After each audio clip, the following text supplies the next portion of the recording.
y'all? It's your girl Sakina. I'm back with another review. This is my review for the Housewives of Atlanta season 15 reunion part 2. I'm just thrown all off by just this argument between Courtney and Drew. Be sure to check us out tonight on the Whether You Like It or Not panel, hosted by yours truly. Okay, y'all already know we have a good time when y'all come through for the panel over here on my channel. Okay, so check us out at 8:30 Eastern Standard Time, and we'll be here discussing this foolishness. So we'll pick up where it left off last week with Drew getting Courtney together about speaking about her son. And Drew was like, you didn't know that the cameras was rolling. Courtney said she did know. She said it multiple times. And Kenya looking like, girl, we not doing that. And then Courtney saying that Drew is destroying her own kids because she's lying about going to basketball games and stuff. Listen, you're too invested. It's very strange, and we've all been saying this. I'm going to say it again. I just don't understand how you and your so-called cousin by marriage are this intertwined this soon. Why do you care so much? Like, literally, I need somebody to ask her, why do you care? Why do you care this much? Are you that attached to Ralph at this point in time to where you feel like you need to go against his wife? Go up against his wife? They have a long history than you and him. You might want to back up. So Drew admitted to going to Ty's basketball game, which Courtney kept yelling out, girl, who cares? This man went off to Tampa without letting his family know, like a thief in the night. Do you think I give a damn about Drew going to see Ty at a basketball game? You're going to have to come harder than that, Miss Ma'am, because we truly don't care. And you can't tell me that that's the first time he allegedly stepped out on Drew. Because he wasn't in Tampa alone. You can't tell me, allegedly. So we find out how Drew and Ty met. Kandi is telling the story about how Drew said that Ty is her girl crush. I think the makeup or artist passed it down to somebody who actually brought Ty on set. And that's how they met. I'm thinking that they met because Ty was in the past. Y'all met because Drew basically said who her woman crush was and somebody made her dream come true. Okay. Anyway, so they asking Drew, you know, did she go see Ty? Yep, she said she did go to a basketball game. And what? She don't know what Ralph is doing. Courtney doesn't know anything about their marriage. And as Drew was saying all of this, Courtney is talking about liar, just doing the most. Like, how old are you, ma'am? Again, just too involved. They asked Shereé and Marlo about how they feel about the situation, and they talk about, oh, I don't want to get involved. But Shereé got private text messages behind her pillow. She just came with all the props today, didn't she? So she pulls out the envelope and she reveals the text. She let Andy read them, and Andy said that they're incriminating. Let Shereé tell it, somebody dropped them off at the chateau. She don't know who it is. Somebody just dropped it off. Shereé, just like Kenya said, you have a gate.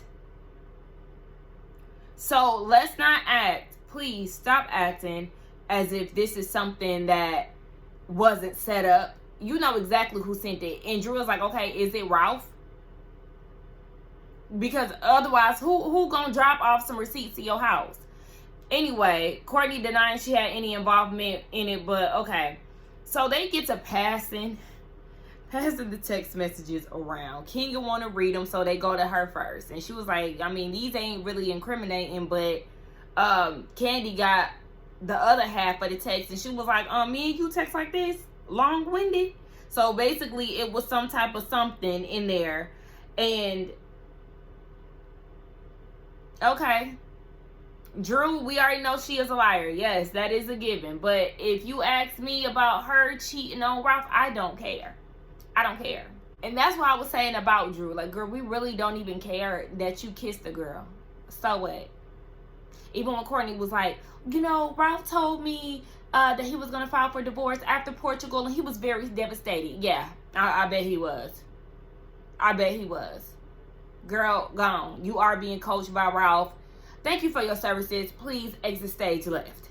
So they go off to lunch while I enjoy mine. You know, croissant and some vegan bacon. And it's every bit of 2:30 in the afternoon. Brunch. Anyway, They go off to lunch. Shereé and Marlo, you know, they talking about what's going down, how Drew is a liar. Shereé is going after Kandi because Kandi kept coming after her. Did Kandi continuously come for her throughout the season? Yes, there was one little incident early in the season, but I feel like that was the end of it. Once they had their situation at the park, that was it. Anyway, yeah, they talking about how Drew is a liar, how Kandi marked up her prices like 7 times more than the items that sold on Shein. Well, Shereé is doing the same, so what's next? Then Courtney goes into Ralph's dressing room. He's getting ready to go out soon. You see Allison walk past the door, and I guess Courtney tried to close it. Baby, Allison said, "Don't you close that door." I said, "Ooh, Allison ready to fight." And she said, "Don't you close the door." Courtney called her a bitch, and she was like, "Oh, I thought you don't use that word, girl. You better tread lightly. You better not catch Allison outside, because I think she really can throw down, and she just might you up, girl." Rightfully so. So Courtney is talking to Ralph. He got that puppy dog look, trying to sell his sadness. Boy, F you. So then they do this segment called Peach Hub about, you know, the woman's sexual situations this season. We know Drew had the past situation, and then you got just all this sexual stuff. So one of the viewers was like, "Why are y'all acting like eating booty is a big deal in 2023. Shereé was like, the difference is Kenya was eating booty 20 years ago. But yeah, it's not a big deal. It's not like a, oh my gosh, you eat booty type of thing. Because yes, I feel like ever since Post to Be came out, that Omarion song, and Jeanette was like, but you gotta eat the booty like groceries. I feel like that kind of catapulted a phenomenon, okay? Everybody now is outwardly saying how they eat booty and whatnot. And, I mean, that's what they're doing. So then we get into Sonia's segment, and she gets into detail about her miscarriage. She was in New York commentating the meet, and she knew, you know, her situation. So she knew that it was a possibility that she could miscarry, but just the experience was so traumatic when it actually happened. She said she lost a lot of blood in the taxi. You know, she had to have a blood transfusion. She almost fainted. It was just a lot. And as I can understand that, you know, that's very traumatic. Nobody wants to experience that, especially alone. So she said that all the women reached out to her. She actually got pregnant a month afterwards. So, you know, it worked out for her. She kept it to herself up until it was safe to announce it. She let all the women know, and she felt like everybody was super excited for her, responded almost immediately, I think, to her miscarriage. But she said that Kenya was very it was her miscarriage. That Kenya was very dismissive because she did not respond. And Kenya was like, I actually called you. And Sonia said, I wouldn't make this up. So maybe it was like a signal situation or what. You know how communication works with technology. And Kenya was like, we've had conversations about getting pregnant together, being pregnancy twins. And I'm happy for you. So I seriously, I understand that you feel this way. I see how you would think that. But no, I'm really proud of you. I'm happy for you. I reached out to you. And they handled it very well. I will say, too, because I thought the same thing, that pregnancy looks really good on Sonia. The weight on her face, it looks really good because she's already super slim as it is. But she is definitely carrying pregnancy really well. She looks very beautiful. I just like the fact that Kenya acknowledged how she felt about the situation and that they were able to get past that. If they can have those type of disagreements and resolutions within the group, I feel like the group dynamic could be way stronger than what it is. So then they talk about Sonia's family. They live 5 minutes away. I don't really care. So then they get into Sonia and Kenya's relationship. Kenya unfollowed Sonia after Sonia made the comment about what's the difference between Roy and Marlo going on a date versus Martel trying to talk to Kenya, basically saying that Kenya is kind of switching up now that the situation is about her. So because of that, Kenya unfollow her. Do I think that it's a reason to unfollow somebody? No. But do I think that Kenya and Sonia's relationship is solid? No. Because, yeah, I was with Kenya.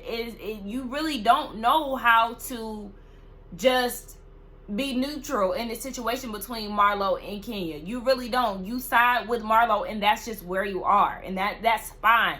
But her issue, Sonia's issue, is that she doesn't know how to just verbalize that, because she wants to act like she's just so neutral, but really you're over here, baby, and that's okay. And then Marlo is like, can you always keep my name in her mouth? I'ma tattoo my name on her.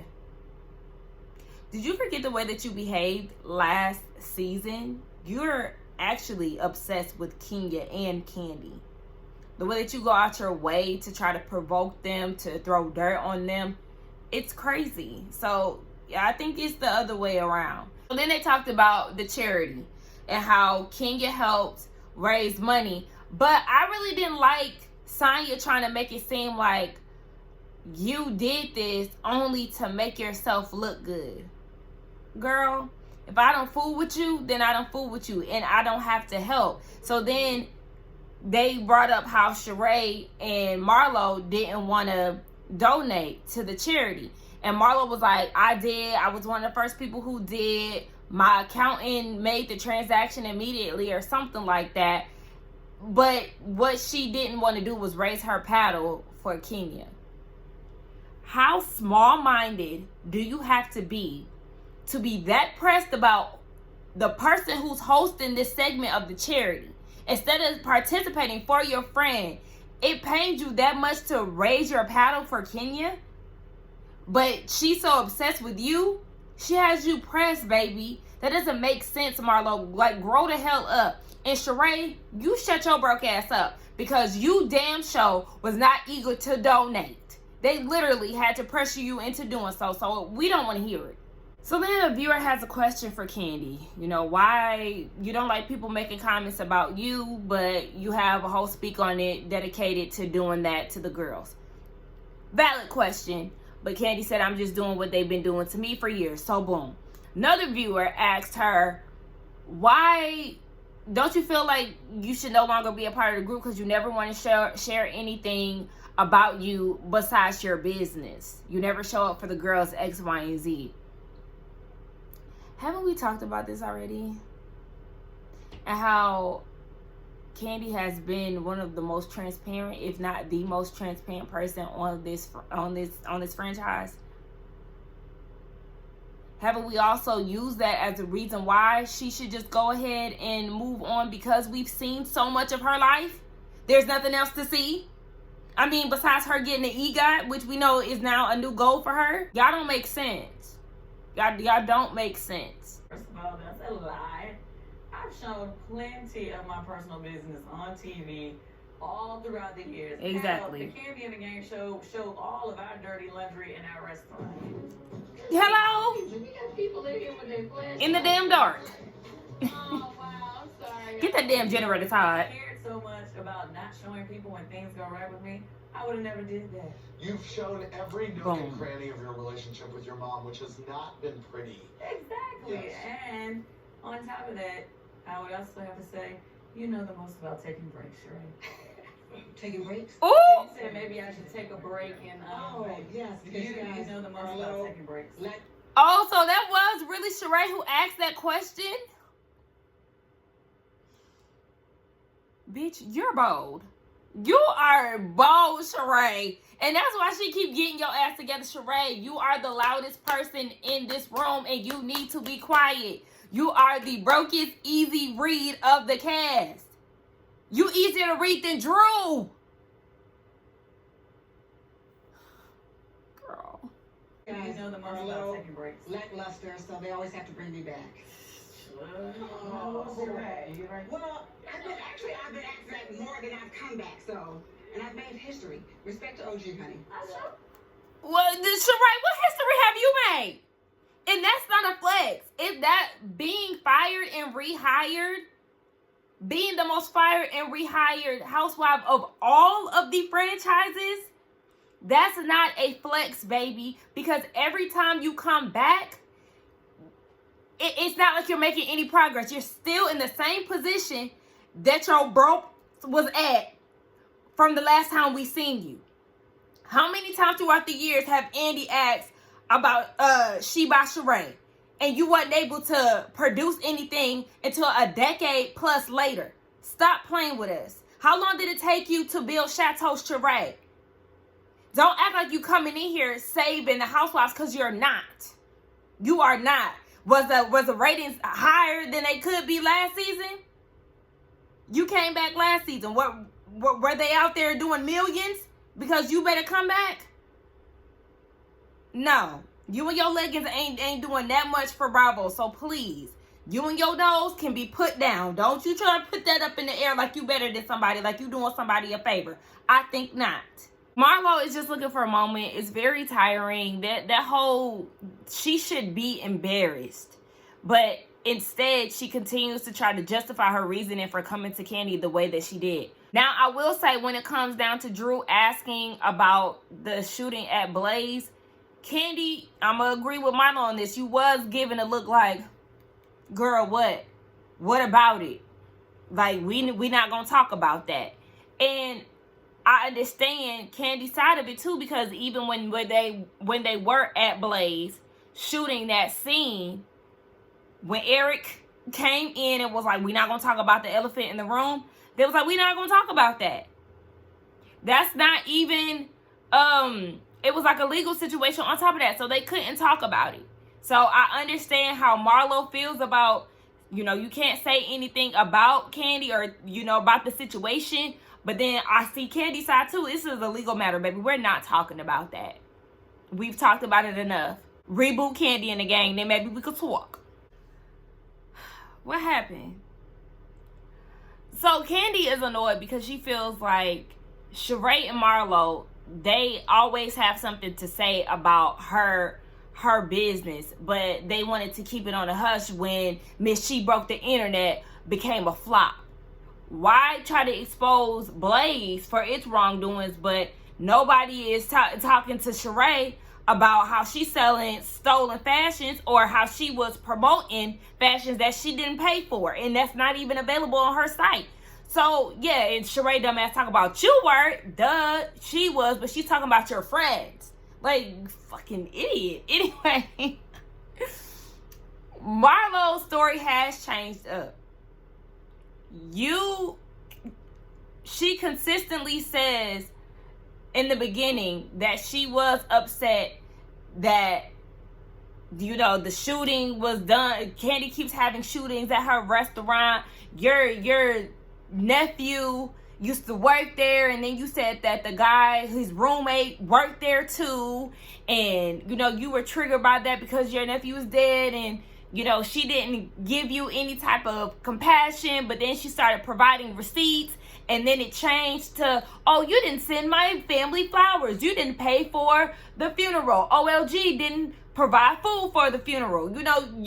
You wanted her to sing on the phone to your sister. Like, girl, your story is changing. And, of course, Marlo's spokesman, Sonia, wants to step in and try to get Kandi to see where Marlo's coming from. Nobody cares, Sonia.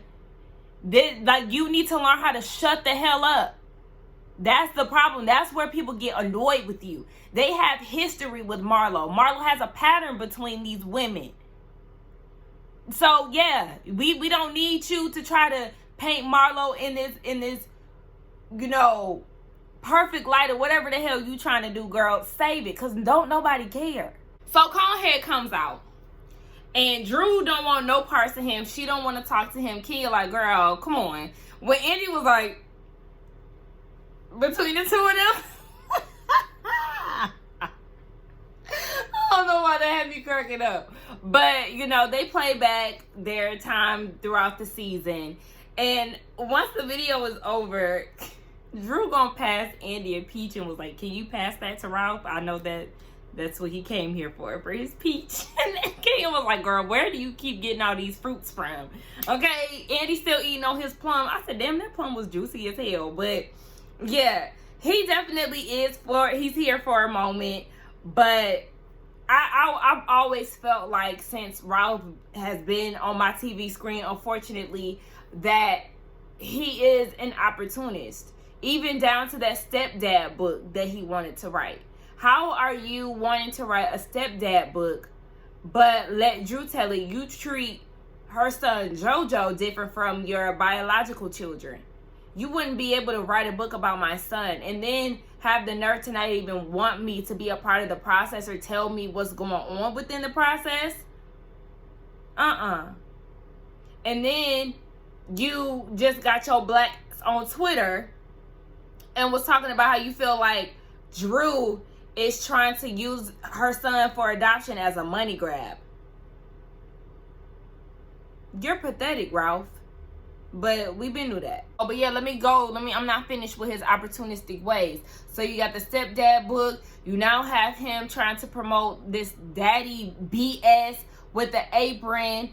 You're latching yourself onto Drew's music career. You're in the video. You're mad because you potentially weren't going to be in the video. You're producing it. You're on the single cover, which I hope she changed. Like, you're riding your wife's coattails. And it's not that long, no shade, but I definitely see you. I love my wife, with all my heart. And the reason why I'm here today is because actually I really want to make sure that my kids have the correct representation of who their father is. What about? A lot of things that Drew has said that actually is slander. It's not right. It's not real. So I really just want to make sure that we all have an opportunity to understand what the truth is versus, the stories that actually are surfaced around here.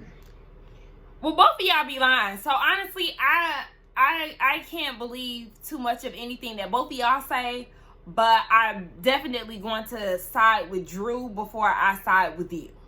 Now, this viewer, Lydia, talking about how she was so happy to see the progress within Drew and Conehead's marriage. Girl, where have you been?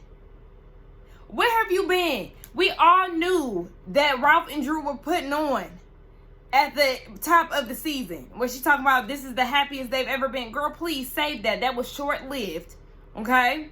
He starts showing his right after that. So, I don't know if we were watching the same show, but I need you to wake up, sis. Ralph want me to believe that he's been faithful to Drew this entire time, their entire marriage. Did you see how he avoided the question and said if that's the case, it would have been put out there? Baby, newsflash, we just found out about you 3 years ago. How long have you been married to Drew? You had plenty of time to do whatever you wanted to do and it go unnoticed, because then nobody give a damn about your ass 3 years ago before you got on the show. So you very much so could have been cheating in silence and none of us would have gave a damn. But now, I'm pretty sure that you are still doing that and just with somebody who is keeping it low key. Please, let's not act, because even people who are way famous than you still move in silence and still get caught up. So please don't act like it's impossible. I definitely believe Drew. Yes. Ralph seems like, we already know, he gives off that tit for tat energy. Anytime he feels disrespected, what he do? He gonna try to disrespect Drew, right? Or she say something that he don't like, then he goes and tries to play Drew on TV, as we've watched for the past 3 years. So yeah, I very much so believe the fact that he heard that she was talking to a divorce lawyer and he wanted to go and file for divorce, and she beat him to it, and now he mad. Child, they saying that Drew's assistant was the one going around talking about she was cheating on Ralph with Ty. Ralph said it. Shereé said it. Marlo said it. Kandi said it. Kenya said it. They all saying that this man is going around town telling Drew business. Stop having assistants, girl, and make them sign a damn NDA. I don't know what the hell y'all got going on over there at that house. Y'all like can't be that damn juicy hell. I ain't gonna lie. Drew and Ralph, they are kind of holding some type of something to talk about as far as these 3 seasons of Housewives for the past 3 years. I'm gonna give them that. But is y'all's life that damn juicy to where all the assistants be spilling y'all business? Go ahead and sign them NDAs. Make them sign them NDAs so they can stop yapping so damn much. But Drew, she trying to say that Danny is a good man. and that they need to stop lying on him. Girl, you need to wake up and realize that your friend obviously done crossed you, or your friend, assistant, whoever the hell he is, he done crossed you. But Drew also said that Ralph apologized for creating this narrative between her and Ty with Mimi. I don't know. Like I said, I have no F's in the world about Drew allegedly cheating on Ralph with Ty. I don't care. Ralph is a cheater in my eyes. I don't even need to see no proof. Drew pull out her phone and it's a text message between Ralph and a woman with a big booty that say, when you gonna bring me back that ping? And she passing the phone around so the ladies can see it. And she said that's his phone number. So she said, and this stuff been going on before they got on Housewives. This was going on when they was in Chicago in 2017. So baby, you've been a cheater. Oh gosh. So they just going back and forth. Drew is saying that, you know, he's been doing a whole lot. They asked him what happened when he went to Vegas. Yes, he was in the talks about being in the Magic Mike show or whatever, Chocolate City show. Kandi did some investigative work, and yes, he was in the talks of doing it. But he said that he had already been planning to go to Vegas for a business trip. I said, oh, so you really is in tech. Because they did the little flashback of him doing some type of conference. I said, oh, look at you. So you really do work. Okay.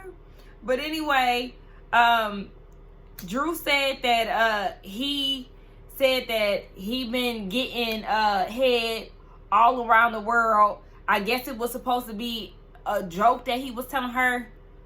Ralph, you know damn well that wasn't supposed to be intended as a joke. You should know that she wasn't going to take that in a joking manner. I said that it wasn't supposed to be, it's something that's not believable. And Andy was like, it's not.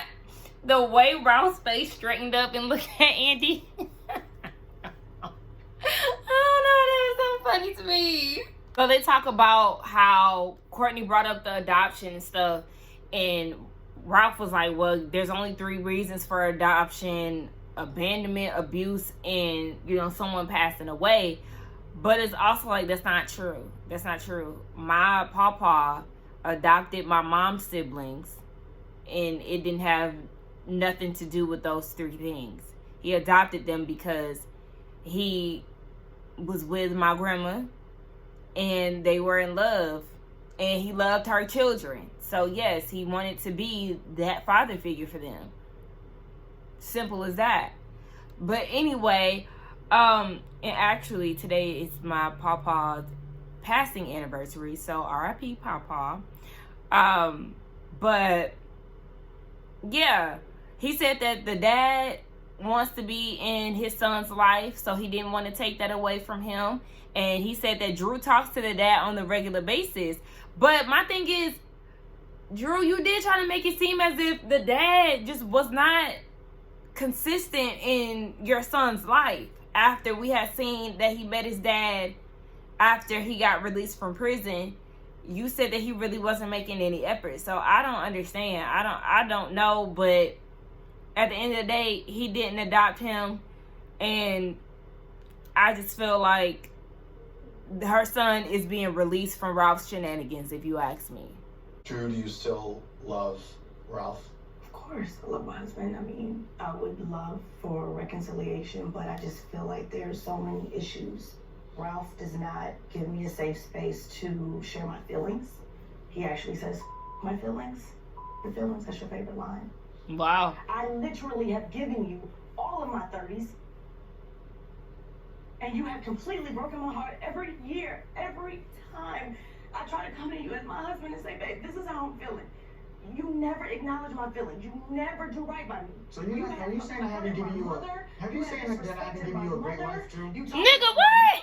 You talked about my dad. You banned my sister. You isolated Drew, me. banned your You sister. did not claim JoJo on your petition. You constantly ice me out. You constantly throw dirt on my name. And you think it's a joke. You think it's a game. And then you go and you coach your cousin Courtney. Why would you coach somebody you just met to go against your own wife on this show? Drew speaking. Girl, listen. This is like, and you probably have given Dr. Ken the whole rundown of all of this. And that's probably why he be looking at you like, girl, you know what you gotta do. Because listening to this, girl, you should have done that a long time ago. You said he broke your heart every year. You've given your entire 30s to this man, and he's done nothing but say your feelings. And that's his favorite line. Drew, like, for you to even be on some the sacredcy of marriage, girl, F that. The same way that he's saying F your feelings, F the marriage. Because it doesn't seem like it was a healthy space in the first place. Choose you. Because he hasn't chosen you on TV from our perspective. He's never chosen you in any of y'all situations that y'all had on this show.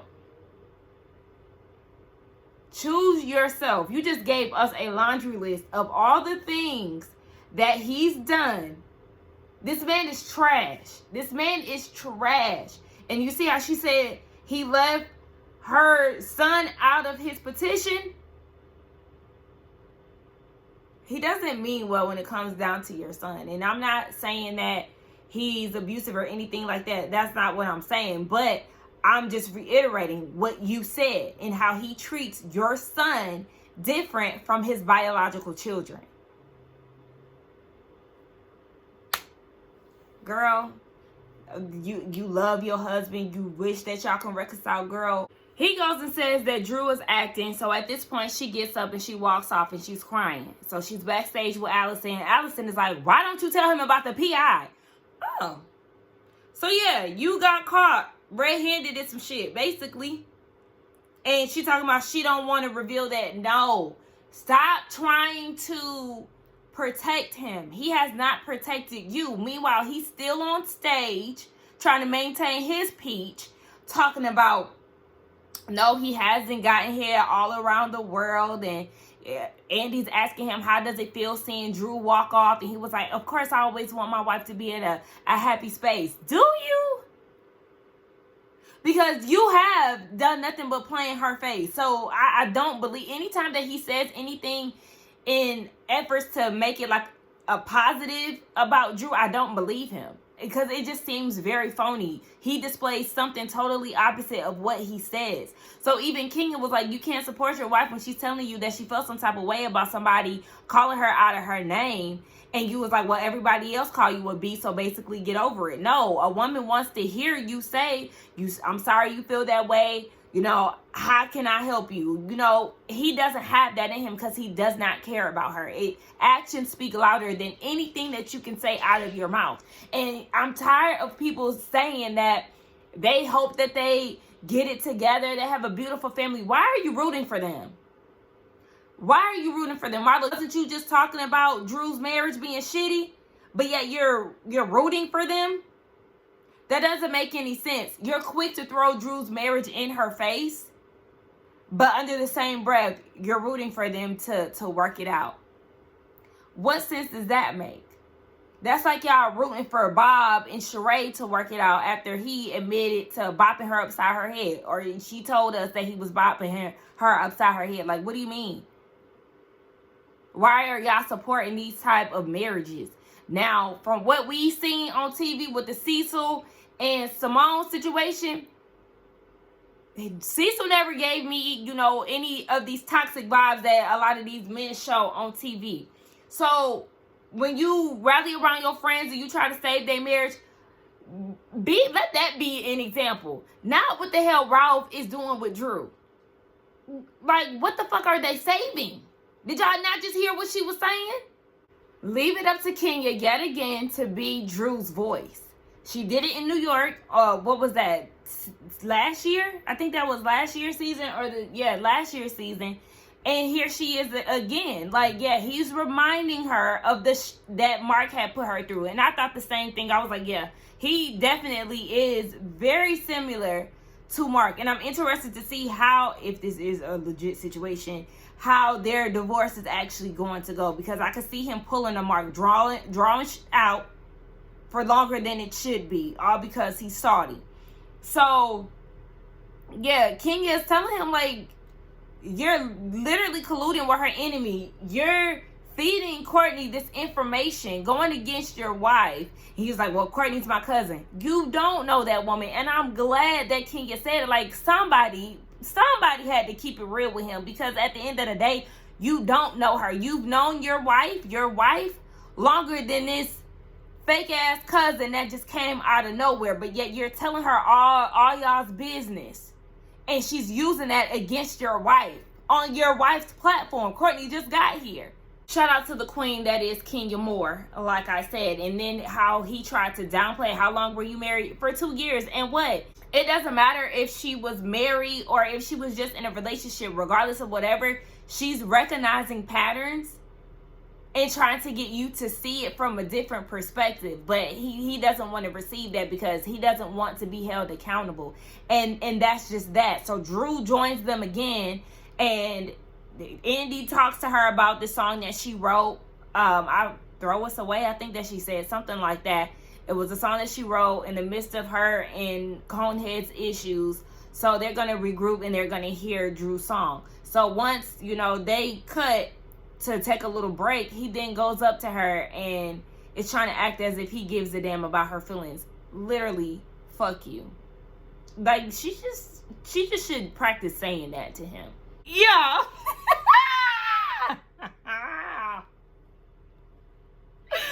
Bravo is a whole ass fool for having Drew come out here. First of all, y'all messy as hell. Y'all done put that lady through all that with this segment of her soon-to-be ex-husband. And then y'all have her sing her song that's dedicated to him while he's sitting on the couch. I said, what in the Tyler? Anyway, dang, my camera just won't let me be great. But yes, it very much so put me in the mindset of Tyler Perry in his plays. It was one where the lady was singing about her man and he was standing there, and then he ended up leaving like mid-song. Y'all let me know in the comments. But I was just like, oh my gosh, this is crazy. But Drew, the song is cute. But it was her looking at him while she was singing. And then it was Andy talking to Kenya like she's looking at him while she's singing. This was too much. Now, y'all gonna sit there and say that this was the awkwardest situation that y'all have ever been through. And it's like, Andy, but y'all set this up. How was this awkward for you, Andy? And you set it up. This was a plot and scheme that you and the production team put together. I don't want to hear all that. Drew was like, yeah, it was awkward. Even Kenya told Kandi, it's gonna be awkward at home. Anyway, so they proposed a toast, and it was supposed to be led by the mother of the group and peacemaker, Shereé. Anyway, let's get down in the comments and talk. Y'all be sure to like, comment, and subscribe to my channel. Also, tune in tonight at 8:30 Eastern Standard Time for the Whether You Like It or Not panel hosted by me. Okay, we're gonna come back around here tonight. Y'all make sure y'all got y'all snacks and all of that, y'all liquor and all of that good stuff. My thoughts on season 15, yeah, no. It was definitely boring. Well, I ain't gonna say boring, but it had its moments. I felt like it started off good in the beginning, but then it got a little stale. They could definitely shake up some things for sure, but I'm sure we'll get more into that, in the panel. So like I said, come back around here later tonight, and I'll see y'all in the next one, or for season 16 of the Real Housewives of Atlanta. Bye.